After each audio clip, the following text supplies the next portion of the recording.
Hola, espero que estén muy bien. En este video continuaremos con un poco más acerca del conjunto de los números racionales. Salud, yo tomaré el control por un momento. Quiero explicarles quién soy yo. Estos son algunos números enteros. ¿Sabían que entre estos números existen otros más pequeños? Entre el 0 y el 1 tenemos a muchos números que poseen decimales. Algunos ejemplos pueden ser 0.1, 0.2, 0.35, 0.512, 0.927, 927, 927, es decir, un periodo en 9, 2, 7. Esto mismo sucede con el espacio entre el 0 y el 1 negativo. Por ejemplo, menos 0.7445 y asimismo con todos los demás. Siempre entre dos números habrá una infinita cantidad de números racionales. Y ahora lo siguiente es muy importante. Aquí tenemos a todos los números que viven entre el 0 y el 1. Les llamaremos 0. algo. Algunos ejemplos son 0.125, 0. periodo en 32, 0.18, periodo en 422. Ahora veremos a todos los números que viven después del número 1, es decir, más allá del 1. Algunos ejemplos son 1.01, 1. periodo en 218, 1.33, periodo en 1, 2.041, 5. periodo en 96 y 741.5 periodo en 80. Todos estos son números que están después del 1, es decir, son mayores que el 1. Ahora, debo decirles que los números 0.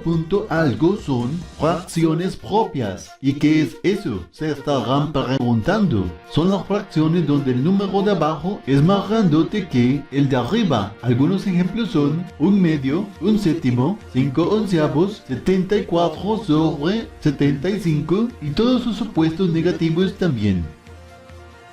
Además, quiero mencionarles que los números que están más allá de 1 son fracciones impropias. Si quieren saber qué es eso, presten atención. Son las fracciones donde el número de abajo es más pequeñito que el de arriba. Algunos ejemplos son 3 medios, 17 tercios, 121 sobre 120, 73 sobre 40 y todos sus opuestos negativos también.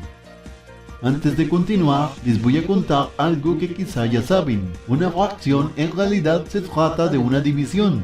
El número de arriba está siendo dividido por el número de abajo. Y para terminar, quiero que sepan esto. Aquí tienen el conjunto de los números enteros. Resulta que todos y cada uno de sus elementos me pertenecen a mí también. Todos los números enteros se pueden escribir como una fracción, donde el número de abajo sea 1.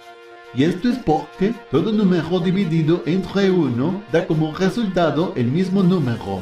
Así, el subconjunto de los números enteros es un subconjunto propio mío. Venga tío, que me has pillado. Es verdad, yo vivo adentro de ti. Ahora vean a esta parte de aquí. Son los números naturales. Por lo tanto, el conjunto de los números naturales también es mío.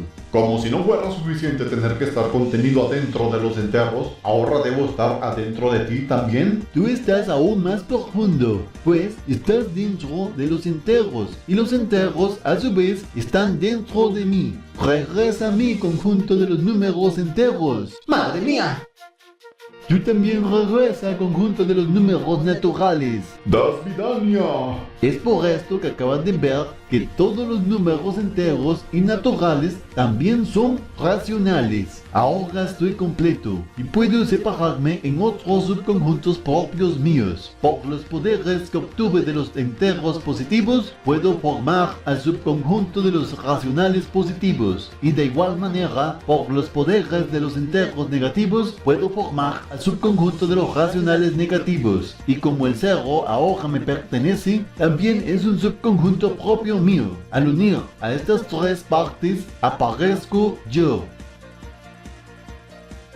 Hey, conjunto de los números racionales. ¿Oui?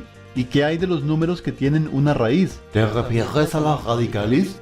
Sí, pero yo les digo raíces.